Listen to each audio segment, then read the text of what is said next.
ধোকা দিও না। মান গাসসা ফালাইসা মিন্নি, যত বড় নামাজি হও, রোজাদার হও, হজ করে নেওয়ালা হাজি হও, অন্যকে, আরে অন্য তো দূরের কথা, জানোয়ারকেও যদি ধোকা দাও, তুমি আমার উম্মত নাও।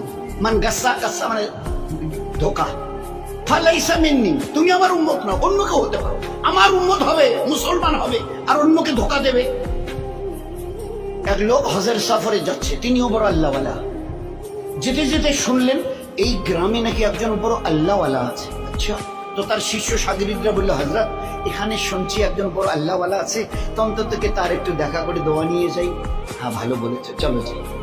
এইবারে যখন ঠিকানা নিয়ে তার বাড়ির সামনে গেছে, তো দেখে যে উনি একটা ডালিকে, ডালি, এই যে আমরা ডালি বলি না, ধান চাল যে ডালি, একটা ডালিকে এইভাবে কাত করে ধরে নিয়ে যাচ্ছে। তার পিছনে পিছনে একটা ঘোড়া চলে আসছে। ঘোড়াটা মনে করছে আমার মালিকের ওই হাতে যে ডালিটা, ওতে আমার ঘাস আছে। আসলে ডালিটা খালি, উনি একটু উঁচু করে ধরে, কাত করে উঁচু করে একটু তুলে, যাতে ও দেখতে না পারে, এইভাবে ধরে চলে আসছে। আর ও ঘোড়াটা মনে করছে যে আমার মালিক আমাকে খাবার দেবে বলে ডালিতে আমার ঘাস নিয়ে চলে যাচ্ছে, যাই মালিকের সাথে।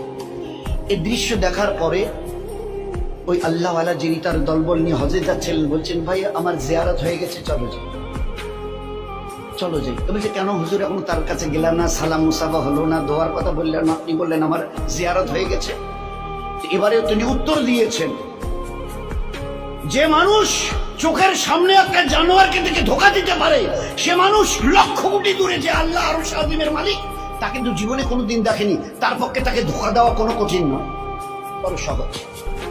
ধোকা দেনেওয়ালা নবীর উম্মত হতে পারে না, বুজুর্গ তো অনেক দূরের কথা, বুজুর্গ হওয়া তো দূরের কথা, আল্লাহওয়ালা তো দূরের কথা।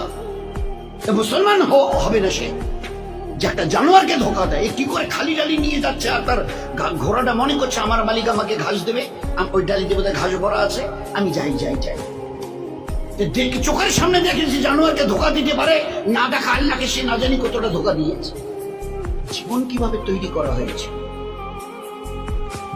এই জন্যে খবরদার, এ মখলুকের কাউকে ধোকা দিও না। আমি আল্লাহ কিয়ামতে কোনোদিন তোমাকে ধোকা দেব না। সহি করে আসো, সহি বদলা আমি নিজের হাতে দেবো তোমাকে, নিজে হাতে দেবো। ওই দিন দিল খুশ করেনেওয়ালা বদলা পাবে কিয়ামতের ময়দানে। আর দুনিয়াতে রহমতওয়ালা, বরকতওয়ালা, ইজ্জতওয়ালা, হেফাজতওয়ালা জীবন, এটা আমার ওয়াদা। এগুলো সব কোরআনের আয়াত।